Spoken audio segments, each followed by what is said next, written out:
분쟁 예방에서 가장 중요한 부분 을 확인한다. 이게 어떻게 보면 너무 당연한 얘기인데 현실에서는 정말 많이 놓치세요. 그러면 완전 큰일 나요. 집 날려. 집 날려도 돼? 안 되잖아.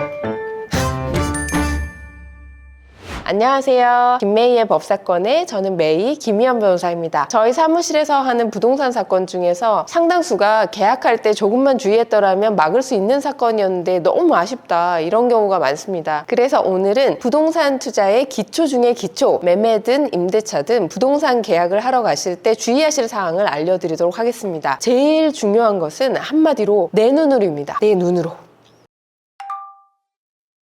첫째, 물건을 내 눈으로 확인한다. 처음에는 인터넷으로 물건을 접하시는 경우가 많겠죠. 계약을 하실 때는 무조건 현장 매물을 내 눈으로 직접 가서 확인을 하셔야 됩니다. 실제로 해가 잘 드는지 보려면 낮 시간에 가보셔야 되는 거고요. 변기물도 직접 한번 눌러보셔야 되고, 베란다도 직접 가가지고 천장 쪽에 비센 자국이 있냐 없냐 이런 것도 확인을 하시고, 그리고 접근성도 부동산 중개사님이 태워주시는 차만 타고 큰 길로 왔다 갔다 하시는 경우가 있어요. 근데 나중에 지하철 입구 쪽에서 걸어가 보면 엄청 언덕백이어서 가기가 너무 힘들다, 이런 경우도 있거든요. 그러니까 직접 걸어서 한번 가보시고요. 그래야 나중에 계약 해제 사태나 하자 소송을 미연에 방지할 수가 있습니다.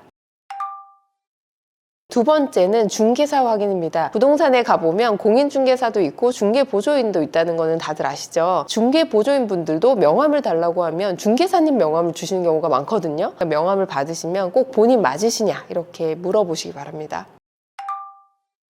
셋째, 분쟁 예방에서 가장 중요한 부분, 계약 상대방을 확인한다 입니다. 이게 어떻게 보면 너무 당연한 얘기인데 현실에서는 정말 많이 놓치세요. 요새 전세 사기 사건도 너무 많잖아요. 근데 계약하실 때는 꼭 신분증 사진하고 상대방 얼굴 내 눈으로 꼭 확인을 하셔야 됩니다. 제가 진행했던 사건에서도 몇 달 동안 계약도 하고 연락도 하고 그렇게 했던 사람이 사실은 임대인이 아니고 임대인의 친척분이었는데 소송을 한다고 저한테 찾아오신 그날까지도 그거를 모르셨던 분들 계세요. 이렇게 해서 대리권 문제가 생기면 해제나 기타 통지를 했을 때 무효가 될 수도 있습니다. 그러니까 계약은 가급적 본인하고 진행하는 게 베스트인 거죠. 근데 만약에 불가피하게 대리인하고 진행을 하셔야 된다, 이런 경우에는 위임장, 인감증명서, 그리고 인감도장 날인됐는지 꼭 확인하시고 복사도 해두시고요. 제일 중요한 게 뭘까요? 제일 중요한 거는 계약금이든 중도금이든 잔금이든 돈은 반드시 본인 명의 계좌로 보내셔야 됩니다.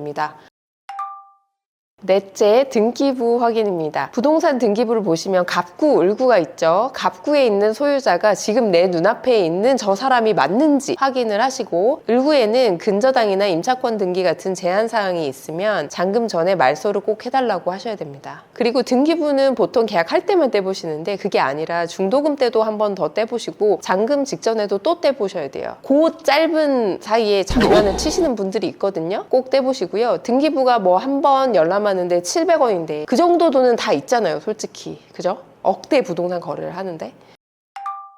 그리고 마지막으로 특약사항 기재입니다. 계약서 특약사항에 그동안 한 얘기들이 다 들어가 있는지 내 눈으로 한 번 더 확인을 하시기 바랍니다. 임차인 명도를 누가 할 건지, 아니면 지자체 허가를 누가 받는지, 근저당을 언제까지 해결한다든지, 아니면 도배나 수리를 해준다고 하는 경우도 있잖아요. 그리고 요새 많이 하는 보증보험 수수료 누가 낼 건지, 이런 것들을 특약사항에 다 적어놔야 됩니다. 제가 최근에 충북 청주에 계시는 고객분이 전매아파트 매매예약 계약서를 작성하시고 가등기도 하시는데 그분 말씀, 내가 무주택 20년 생활 청산하고 이제 처음 들어가는 아파트다, 정말 실수 없이 하고 싶다, 이렇게 하셔가지고 제가 정말 아주 그냥 그분한테 빙의해서 아주 유리하게 아주 빡세게 작성을 해드렸는데요. 중도금 후에 해제할 경우에 어떻게 할 건지, 아니면 등기를 못 넘겨주는 상황이 생길 경우에 손해배상을 얼마를 할 건지, 아니면 만약에 이중거래를 했다 이럴 경우에 어떻게 배상할 건지, 은행 이자, 세금, 분담금, 그리고 그 상황에서는 매수자가 사전점검도 하기를 원하셨어요. 이제 그런 부분까지 다 보장을 받는 내용을 특약에 다 넣어드려서 정말 만족하셨었거든요. 그렇게 불안하거나 좀 찜찜한 부분이 있다 이러면 변호사하고 상의를 해서 특약을 꼼꼼하게 작성을 하시기 바랍니다.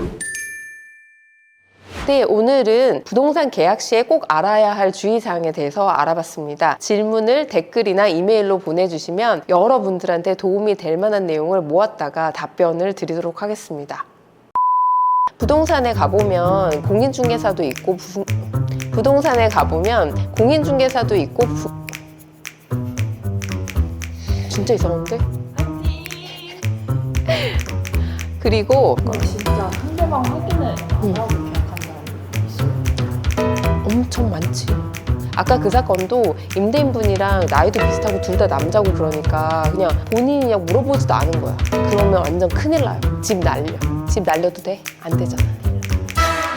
근데 너무 약간 내가 경찰도 아니고 좀 너무 오버하는 것 같잖아요. 그러니까 이제 좀 민망해서 그렇게까지는 못하는데 그거 아니에요. 진짜 확인해야 돼요. 주무인 번호 뭐 땡땡땡땡땡땡 맞으세요? 이렇게 구독, 좋아요, 댓글, 알림 설정